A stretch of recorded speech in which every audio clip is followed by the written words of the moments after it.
Hello, everyone. Welcome to the GG Dispatch. I am Jeremy. I'm Alan. And today we are talking about all of the best news, the biggest news from gaming this past week. And to start on this last Friday, October 20th, which also happened to be my anniversary. So that's a kind of random happenstance there, but my wife and I celebrated 10 years of marriage, and it was also a really great day for gamers. It was. It was a fantastic day for gamers in that there were two amazing games that came out that day. There was Super Mario Brothers Wonder and Spider-Man 2. And so there was a lot of chatter about, that day being one of the best days for game releases of all time. But I'd like to hear from you, Alan. Like, what are some games that you really looked forward to? Maybe one of your most anticipated releases of all time, and what made it so special? So for me, it's actually kind of recent, and the game's not doing that hot now.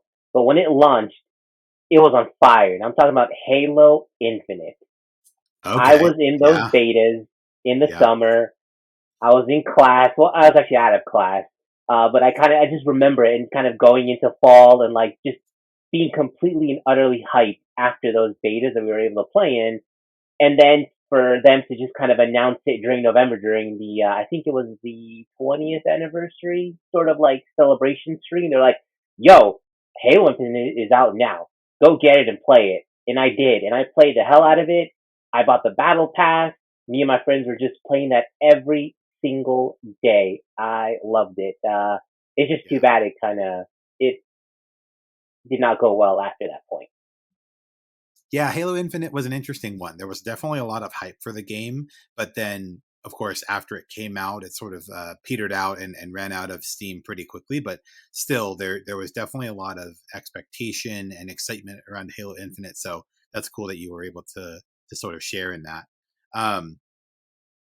Gosh, I'm trying to think.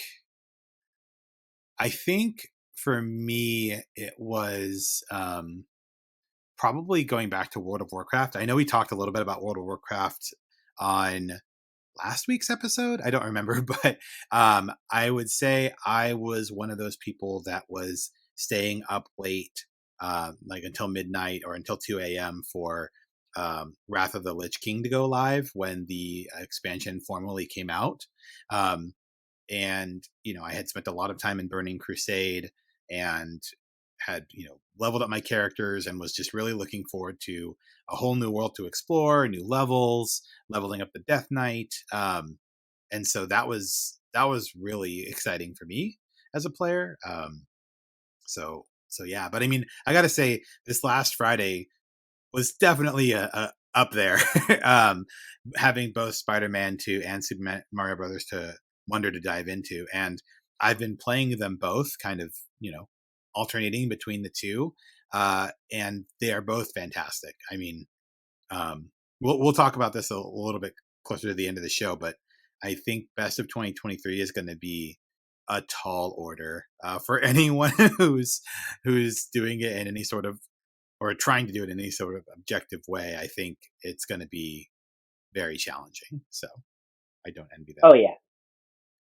Yeah. All right. So speaking of Spider-Man 2, our first story is that Spider-Man 2 is the fastest selling PlayStation Studios game of all time, with 2.5 million sales in a day. Like, that's wild. Those are nutty numbers. Yeah, that's insane. That's crazy town. So previously God of War held this title with 5.1 million copies sold in its first week.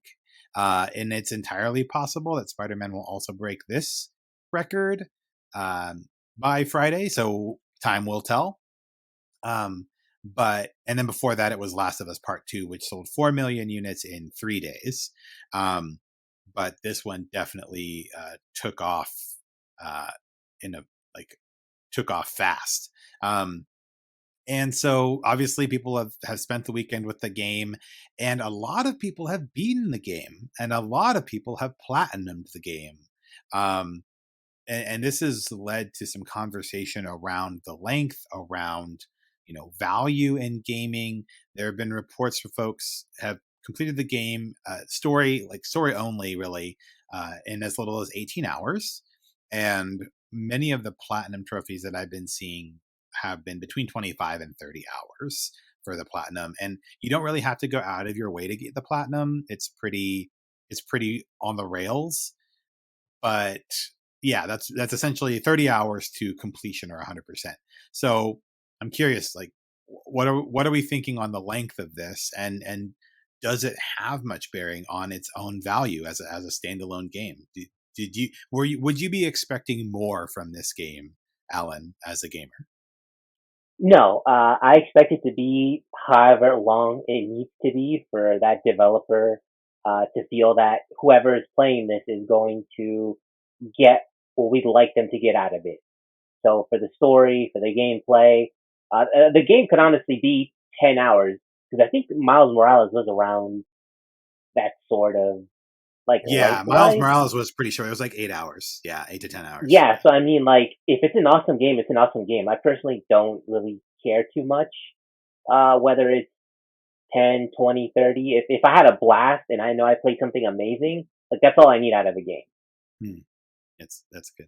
I I'm kind of with you on that. I mean, I can kind of see both sides of the argument.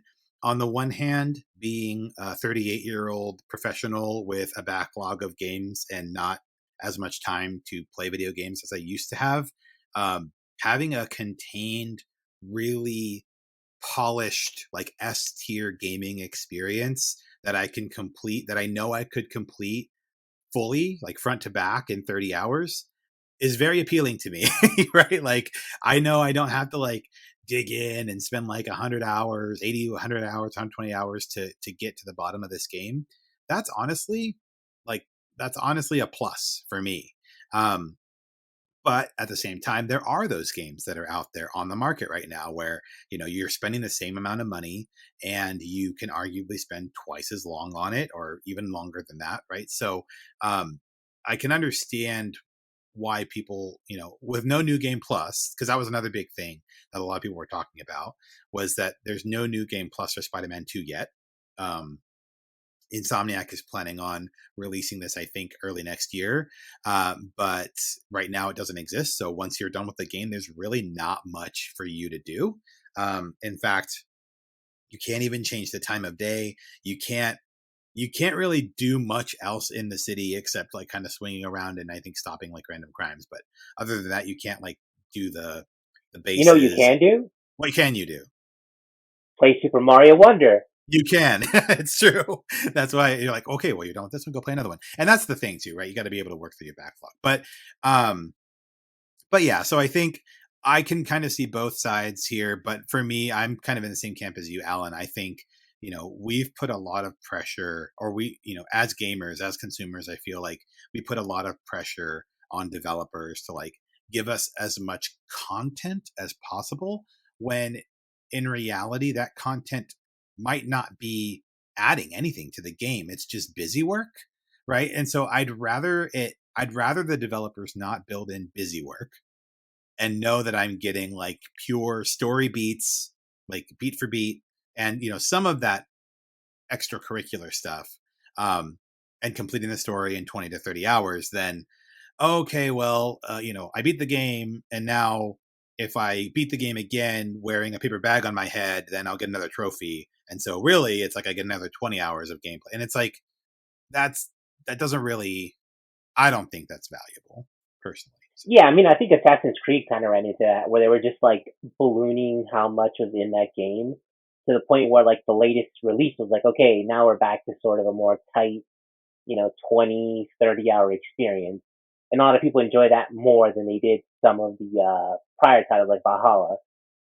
Right. Yeah. Exactly. So, and again, and that's funny because I wasn't going to talk about Mirage, but there was also some similar buzz around Mirage because Mirage was a very tight game. It was much shorter comparatively. I think it was like 15 hours or 20 hours, which is more in line with the original Assassin's Creed and more in line with the spirit of the original Assassin's Creed.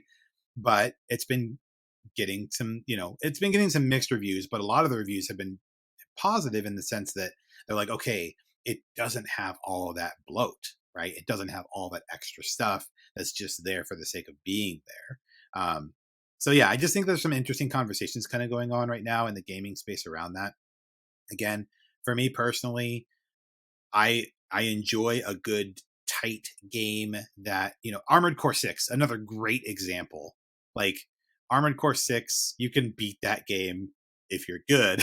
You can beat that game pretty quickly, probably in like, you know, 5 to 10, 8 to 10 hours or something.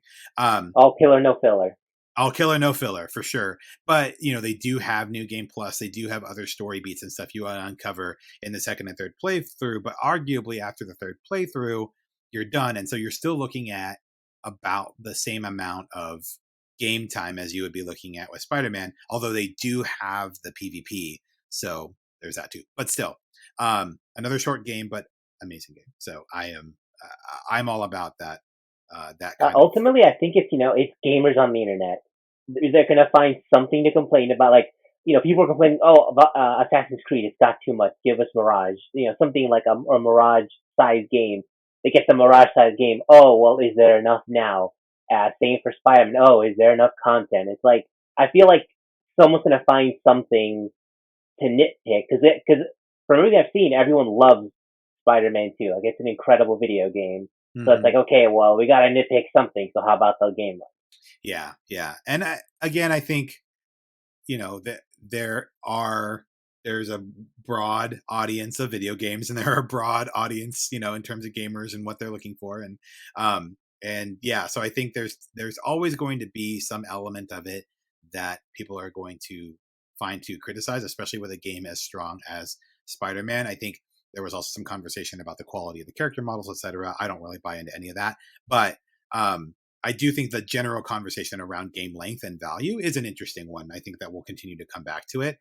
It was just interesting that one of the biggest titles of the year, it really was sort of front and center uh, in the conversations I was seeing over the weekend, which was interesting. Um, so we have that. We have Spider-Man 2, which is, you get it done, platinum it in about 30 hours. On the other side of the spectrum, we have Final Fantasy 7 Rebirth, which I believe I saw some an article or a tweet or something that said, and this might have come from the same interview. So essentially, there was a recent interview with director Naoki Hamaguchi and the staff that kind of discussed the game at length in an interview that took place around the Tokyo Game Show a few weeks ago. And during this interview, there were a number of things that came out of it. I believe one of them was that the Final Fantasy VII Rebirth, they're expecting to have 100+ hours of playtime. So like to do everything, like I think they said core story will be about 40 to 45 hours, but if you want to go and like get all the trophies and do all the things and get all the summons, etc., it'll be about 100 hours. So again, one of those things that's, I, I'm excited for that myself personally because I want to get lost in the world of Final Fantasy VII Rebirth. It looks gorgeous and obviously plucking at the nostalgic heartstrings. But also it means like clear my calendar. I have nothing else to do for the next like 6 to 8 weeks. Um, Yeah, I'm here for it too. Like, I love Final Fantasy VII Remake, Part One. I guess I'm not sure how they're handling, like, how they're titling this supposed trilogy, but the hmm, first game I absolutely loved. I adored. I'm still kind of working my way to the platinum. I gotta do like two more trophies that I missed. uh-huh. And I'm playing on the hardest difficulty. Oh, nice. But You're on I'm Final getting there. Fantasy mode. Yeah. Yeah, yeah, yeah. So I'm here for it. I've already put I think like 75 hours into this one. Yeah. Probably end up near 100 as well. But like that game world is so amazing, and those characters are great. The music is amazing. I'm here for all of it. Yeah. Yeah, so we should be expecting something similar with Rebirth, as well as some adjustments, of course, to the combat system. They've got the chain attacks, more emphasis on collaboration between the characters in combat, which in the trailers that we've seen looks amazing. Like it looks really cool. Um, so all of that to say, Rebirth looks super exciting. Cannot wait. In terms of the narrative, Hamaguchi noted multiple times that the story would be taking a departure from the original, and so part of what's been disclosed already is the fact that Rebirth will end at the Forgotten Capital, and spoiler alert for a 25-year-old game or whatever. 23-year-old game now. So is it 23 years old? No, it came out in 97. So we're talking about 26. 26 years. Gosh. Yeah. Yeah, because yeah. That's right. So, anyways, spoiler alert for that. In the Forgotten Capital, of course, we see one of the most iconic deaths in gaming, which is Eris's death. And so that's kind of what everyone is expecting to happen in this game. And again, Hamaguchi was like, okay, yeah, it's going to end in the Forgotten Capital, but he keeps like looking at the camera, kind of figuratively speaking, and like winking and like essentially insinuating that this is not the same game. This is not going to be the same story. And so there's been a lot of rumors about, okay, so maybe Eris doesn't die, maybe Tifa dies instead, maybe somebody else dies instead, maybe nobody dies. You don't have to exchange a death, maybe, who knows. Maybe everyone dies. Yeah, maybe right. Like at the end of Rebirth, Sephiroth just shows up and just wrecks everyone, and then just fades to black, roll credits at the end. That would be amazing. But no, so I think I'm curious. Like, do you have any speculations, Alan? I feel like we've already seen some of those departures in remake, right? Like with the scenes with the spirits and having a bit more clarity on like what Eris can see and like Sephiroth's involvement with the live streams, and like what he's doing. But yeah, like do you have any thoughts on how the narrative might change a bit in this next installment? I mean, other than it'll be different. Like, I'm not 100% sure. Like, I don't know what to expect. Uh, I know I'm not looking forward to the discourse after whatever happens. That's true. Uh, No like, matter what it is, people will not be happy. yeah, like some look, oh, they were saying it's gonna be different. It wasn't different enough, or she slipped on a banana and that's how she went out instead of however else she's supposed to die. Like Tragic. we'll have to just Slipping on a wait and banana. see. Yeah. I'm just sort of like excited. I just want to play it. I just want to experience it for myself. I'm after the first one. I'm just here for the ride. Wherever they're going, I'm on board. I'm on the train. Let's go. All right. I am also excited. But one other thing that came out of the interview as well was that Hamaguchi confirmed that there will be at Golden Saucer, of course, there's a number of mini games, and in fact throughout the whole all of Final Fantasy VII, there are a number of mini games, but one of the mini games that will not be included is the snowboarding game, and I am pissed. I love this. I love the snowboarding mini game. One of my favorites. And so I was. I think I tweeted out like 1 out of 10 unplayable. But in all honesty, I'm really excited. I've already seen some clips of like the chocobo racing and everything. Uh, it's so fun because when we played this game when we were young, right? This is how we saw the game in our minds, right? Like the level of detail and graphics that we can experience now, like in real time, is sort of the world that we were crafting in our heads. And now with the hardware that we have, we get to experience that like actually in front of our eyes with the amazing cinematics and everything else. So it's but pretty awesome. but hey, you're gonna be able to just roll around like a complete badass on a Segway. So That's true. you're That's true. getting something in return. for Yeah. losing that snowboard game. I cannot believe, and it was on the Final Fantasy 7 Rebirth trailer. There was something else, like I saw a tweet. They were like, did Japan just discover segways? Because it was on like 3 different marketing campaigns for different video games. It was really funny. All right, so we'll see what FF7 Rebirth has for us. Regardless, it's looking beautiful. And speaking of games looking beautiful, we have Alan Wake 2 coming out soon. And recently they announced the requirements for your PC. And they are steep. They are hefty. If you want to enable 4K and 60 FPS, they are recommending an RTX 4080, which is like the most expensive GPU on the market right now.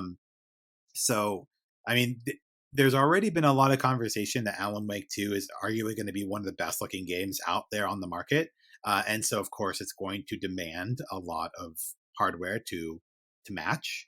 But still, like, it it seems to be asking a lot of PC gamers to make these sorts of upgrades. Like, what are your thoughts on this, Alan? Yeah, so just having the recommended card for like 1080p 60B and RTX 3070 is pretty wild. Like my RTX 2060 will do completely low settings, like just the bottom of the barrel, 30 FPS, everything off. Forget ray tracing, which I'm sure is going to be a big part of this game because it's about mood, it's about the darkness, the lighting. So yeah, it's going to ask a lot, and I think the scary part is that like this is just the start. Like other games will come along probably fairly soon that are going to look better and demand even more. So I think that PC gamers are kind of in a tough spot right now because Nvidia, AMD have kind of really pushed up pricing on mid-range cards that used to be a lot more affordable, say 5 to 10 years ago. I think that 3070, with that sort of like 70 class card was probably like around 500, which is still a lot of money. But now that sort of 70 class card is up around $800, $900, which is nuts. Jeez, And that's so, you know, again, like this is to me, this is just like the start, right? Alan Wake is kind of like the warning shot of okay, you're gonna yeah. really If you need to want, upgrade. yeah, if you want to participate in this next generation of top tier visual games on the PC, this is where you need to be, right? Yeah, and I think that might be like just a really bad sign. Like I know that already people were pretty down on PC gaming just because of the pricing and well, first off, just the supply issues, just not being able to get one, and then if you could get one, it's just insanely expensive. Like that RTX 2060 I got kind of recently, only about a year ago, Mhm. because EVGA, the manufacturer, is going out of business. So like we're just selling whatever to get it off the hand, get off our hands, and I got it for like $200, which again, reasonable, nice, good card. But now that good card is already like bottom of the barrel, and like who knows how much longer I'll be able to use it to actually play PC games.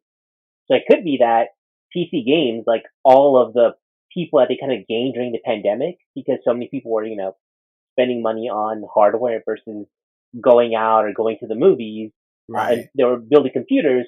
They might lose that whole audience again because it's gotten so bad, and they might just migrate over to console where like you can just the game will just work. Yeah, that's a really interesting point I hadn't really thought about, right? Like, we're still sort of dealing with I mean, 2023, and when this kind of transition into our conversation around the best of 2023, right? Like, 2023 has been an insane year for games. And a big part of the reason why is because a lot of the development for many of these games was stifled during COVID, right? And so a lot of the timetables and, release schedules and everything else were impacted during COVID. And obviously, consumer behaviors were also impacted during COVID with the unemployment stipend from the government, at least in the U.S. And other programs that happened globally. But you're right, like they weren't going out, they weren't traveling, they weren't there. The extra money wasn't being spent you know on these other things, and so they were directed instead at their hobbies. and investing, for example, into their computer.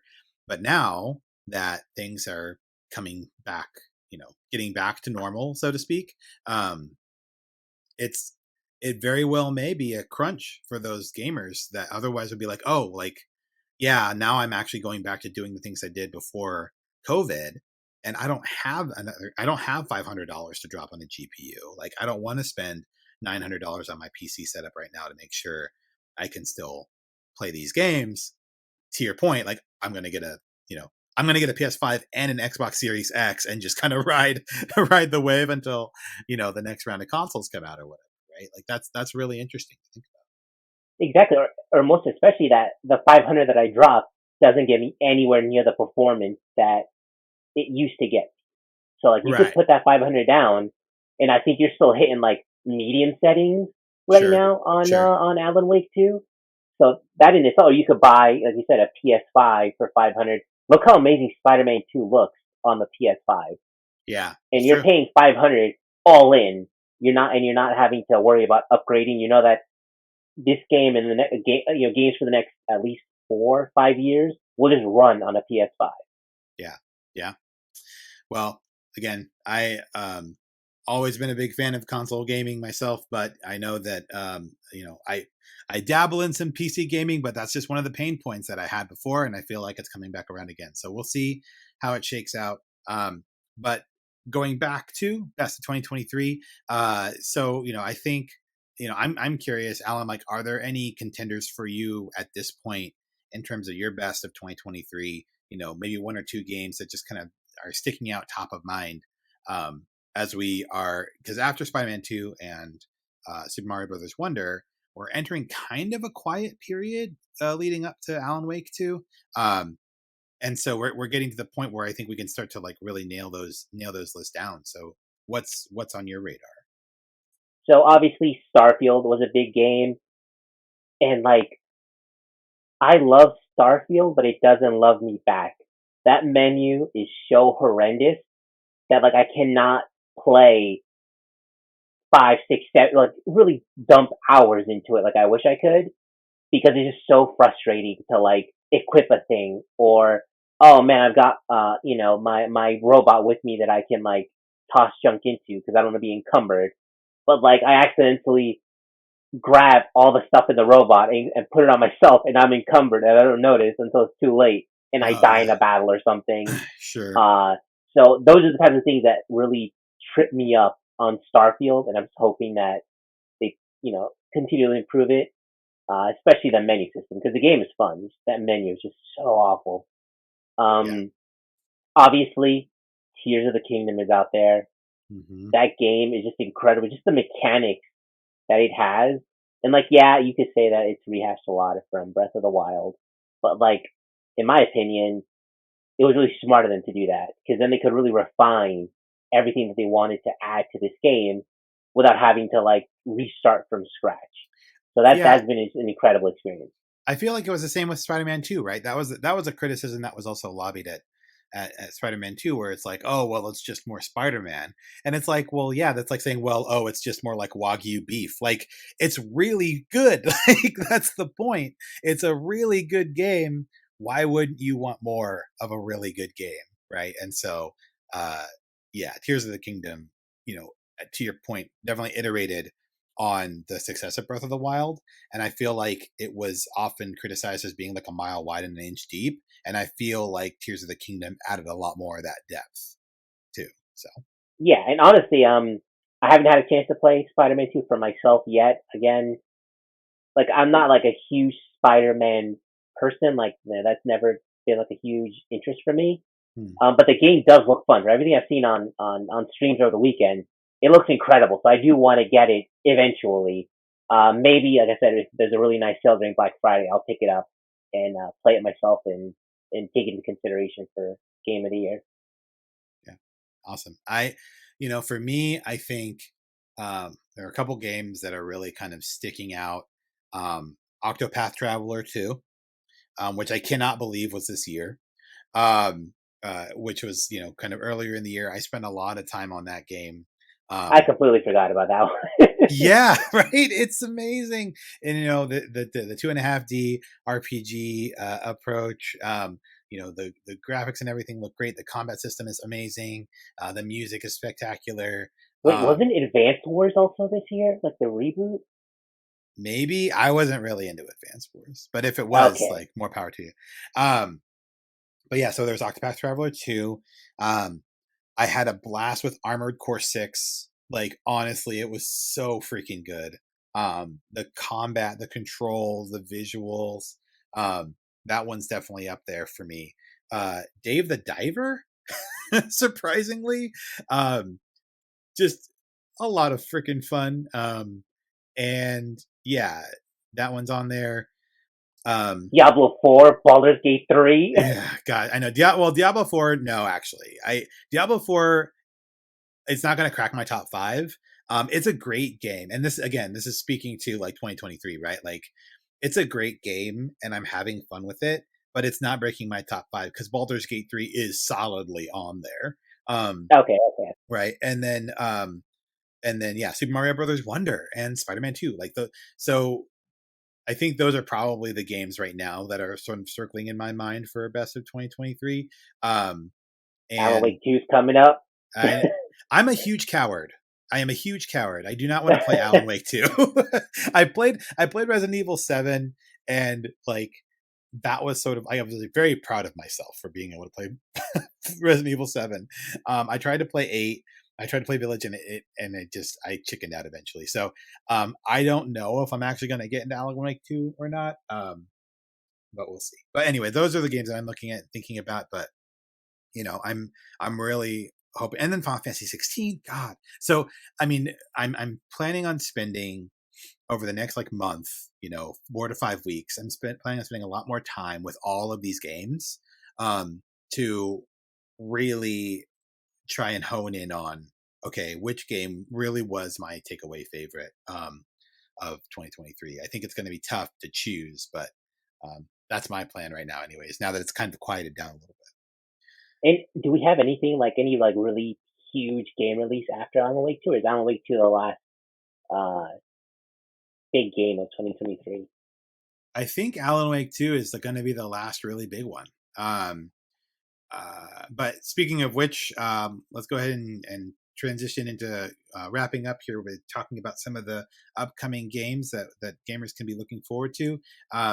A couple that we wanted to spotlight was City Skylines 2 on PC, PS5, and Xbox Series X. It is on the PC Game Pass for free. Actually, it's not. It's got delayed on Series X. Oh, did For it? right now, yeah, tomorrow is PC only, and it's Ah, one of the reasons why I love having the Ultimate, because you can there go you on go. either one. Yep. Pro tip: if you're listening for the first time, check out our first episode where I talk about how to get a really nice deal on Ultimate. Yep. Very true. That was a good little pricing hack there. But yes, so you can look forward to City Skylines 2 on the PC Game Pass. You can pick it up for free.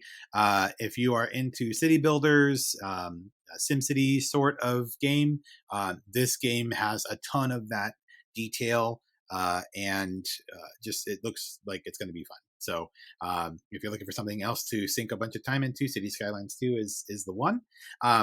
And speaking of Dave the Diver, it's coming to Switch in a couple short days. It'll be arriving on Nintendo Switch on October 26th.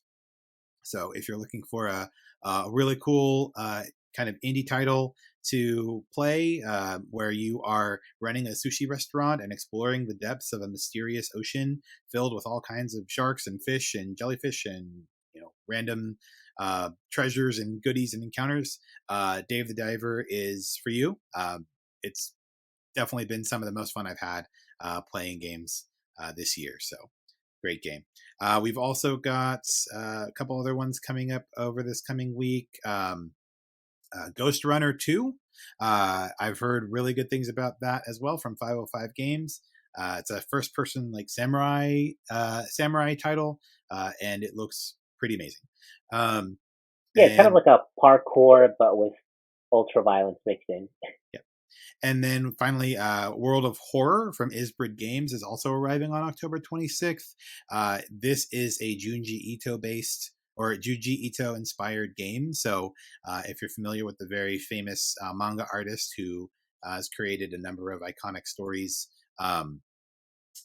including Uzumaki, World of Horror kind of adapts a lot of Junji Ito's tales and puts them into a black and white sort of text-based and pixelated art format.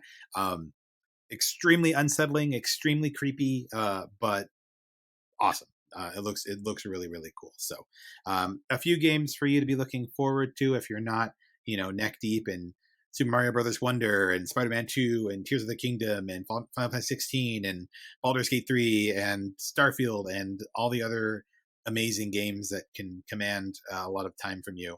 Um, there's some Uh, Alan always new Wake games. 2 is not the last big time game of 2023. we forgot Call of Duty and Super Mario RPG are still hanging out there for November. Just Oh shoot, yeah, that's right. Super Mario RPG. I mean, Super Mario RPG, yeah, it's kind of like a remaster, right? So we'll see how that turns out. But yeah, it's looking pretty good. And then Call of Duty, okay, I'm gonna reveal my bias here. I couldn't care less for Call of Duty. So um but for it the is a large huge Call of game Duty though. fan base, Yeah, of course, for all the fans of Call of Duty out there, I hope that it is everything that you want it to be, and we'll make sure to cover it once it arrives in November. But until next time, thank you again for tuning into the GG Dispatch. Make sure to check out the Geekly Grind for all of our coverage on tabletop games, anime, comics, manga, video games, indie devs, all that kind of good stuff. You can find it all on the Geekly Grind, where you can escape your weekly grind. But until next time, I'm Jeremy, I'm Alan. and keep gaming. See ya.